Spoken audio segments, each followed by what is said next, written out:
bukeye umugore umwe mu bagore b'abahanuzi asanga Elisa amutakambira ati umugaragu wawe ari we mugabo wanjye yarapfuye kandi uzi yuko umugaragu wawe yubahaga Uwiteka none umwishyuza araje ashaka kumujyanira abana bombi ngo abagire imbata ze. Elisa aramubaza ati none se mugirire nte? Mbwira niba ari icyo ufite bimuhira. Nawe ati muja wawe ntacyo mfite bimuhira keretse agaherezo ko tuvuta. Tuvuge ngo amen. Dusoreze ubutumwa bwiza bwa Yesu uko bwanditswe na Yohana 12:26. Umuntu namorera nkurikire kaho ndi n'umugaragu wanjye ntihazaba. Umuntu namorera data azamuha icyubahiro. Tuvuge ngo amen. Kanongere yirire yanditse mu Rwanda rw'Abatesalonike rwa mbere 5:24. Ibamagara niyo kwizerwa no kubikora izabikora. Tuvuge ngo amen. Umutanyikirije. Ntabwo mari mwanya munini rwose imbere yanyu. Ishaka tuvuga gatoya umumaro wo gukorera Imana. Amen. Haleluya. Umumaro kugira gute? Iby'ukuri mwarakoze gutegura iki giterane kandi ni byiza ko twibutsa abantu gukorera Imana. Ariko ari intambwe zigera muri 3 usabwa kugira ngo ukorere Imana. Ushobora kujya gukorera Imana utayizi, ushobora kujya gukorera Yesu utamuzi. Nicyo gusoma mu ndebe hano munangikirize gatoya. Bibiliya ijambo ry'Imana yavuze ngo umuntu namorera ankurikire. Harimo ibintu bitatu, intambwe 3 ugomba gutera. Icya mbere ni ukubanza ukamenya neza uwo ugiye gukorera. Bose ukwangaje nini? Urabona uriya ari gusoma reka mbihurire kandi mbire bari sinjya mbonana n'abibabwira. Ni ukubanza ukamenya uwo ukwangaje ninde, ugiye gukorera ninde. Icyo ni kimwe. Wamara kumumenya ukamwizera. Amen. Wikiriza ubuce. Amen. Kubera ko ninde wo kwizerwa na wundi ni Yesu. Ukamera ko Yesu ari umukiza w'ubugingo bwawe. Ukemera ko yagupfiriye ku musaraba. Ukemera ko yakuzukiye kandi ukemera ko yakubabarira ibyaha byawe byose. Subire mu byawe byose. Tuvuge ngo amen. Wamara kumwizera intambwe ya gatatu. Amen. Ni ukumukorera. Kugira gute? Kumukorera rero mu buryo bitandukanye. Cyabavugije no mikoro neza idacika. Kumukorera ni mu buryo butandukanye.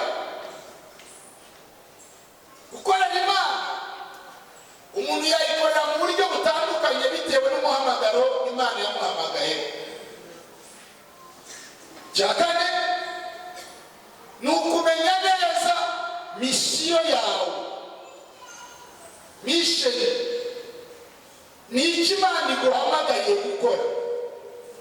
Mu nzu y'Imana tugira akavuyo kabamo ariko k'abantu batamenya icyo Imana yabahamagaye. Kandi icyo yahamagaye si icyo yaguhamagarira. Ariko twese duhamagaye kugira ngo twubake ubwami bw'Imana. Tuvuge amen niba tubyumva. Imana yabwiye Yeremiya igice cya 4 yaramubwiye ngo Yeremiya we, Yeremiya ndabihoreye ko twikire. Yeremiya nikirizo soze rufi imbere yawe. Yeremiya ni mu byanga ndakumva imbere yawe nta muntu wangu ariko ni mufashwa kubona ika mpava. Ukwiye kumenya misiyo tana byagasanzwe mugikirize. Ukwiye kumenya misiyo yawe n'icyo uhamagariwe gukora. Tuvuge ngo amen. Uhamagariwe gutera ikorasi.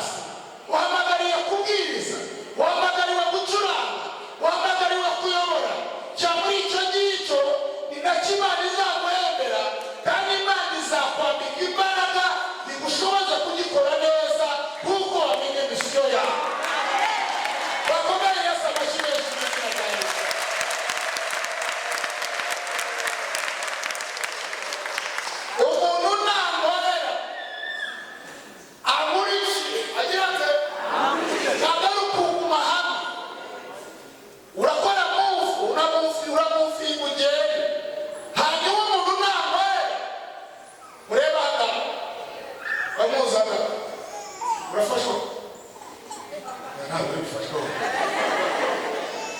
wowe urafashwa bino umuntu ntaho Zedimana yabaye kumenya umuhaye akazi arangije aramwizera amaze kumwizera yubahiriza za kondisiyo nyemvuze amenya icyo ahamagariwe hanyuma rero yagusabye ngo ubwo umaze kumenya kondisiyo zose ndagusabye kugira ngo mbere y'uko unkorera nkurikira uzajya twishima turi kumwe nawe tuzagendana nawe iteka mukandukira adutume hose tumwira tumwizera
icyubahiro igiki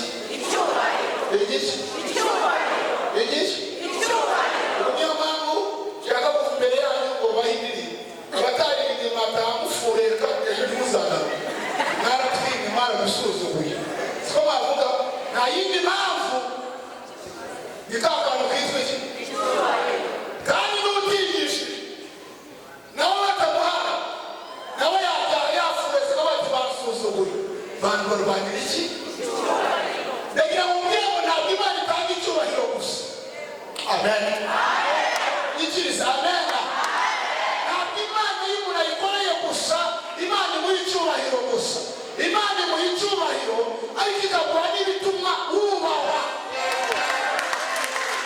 nta muntu n'umwe ushobora kubahwa adafite akantu ntatacira akantu mu izina rya Yesu baragendana bakambwira ati ndagupangira icyubahiro ariko nta cyubahiro cy'igikene kibaho umvise ngo kibaho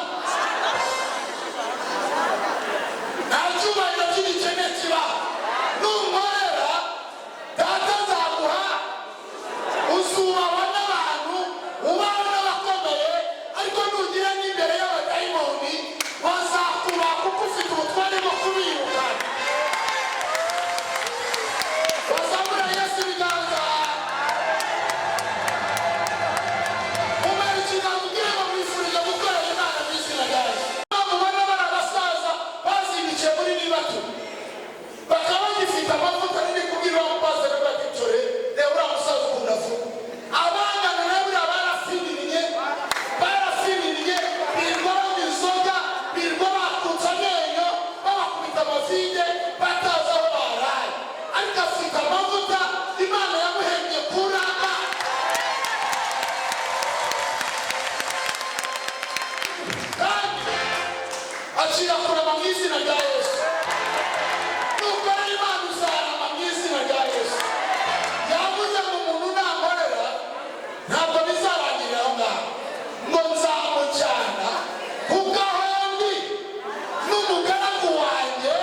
subirayo ntabwo yabigize aba bagabo bose ubona bicara nabuki yewe no kuri ukuntu yifashe nabuki amezi 9 iyo umanye n'Imana ukayikorera ukayikurikira data mu icyubahiro abantu bakakubaha abantu bakajya bagusuhurisha amaboko yombi we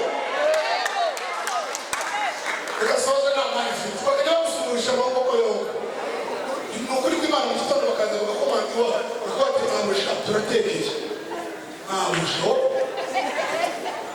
mwabusha baraje i Kigali bitari gasi baje bitari gasi kwesa gucukura tuwarete baraje ku ikamyo y'amakara we abaretse baraje ku ikamyo y'amakara baraje nta n'igiceri wari ufite umwate washyiramo igiceri cy'ijana kikajya none ufite abantu bakwita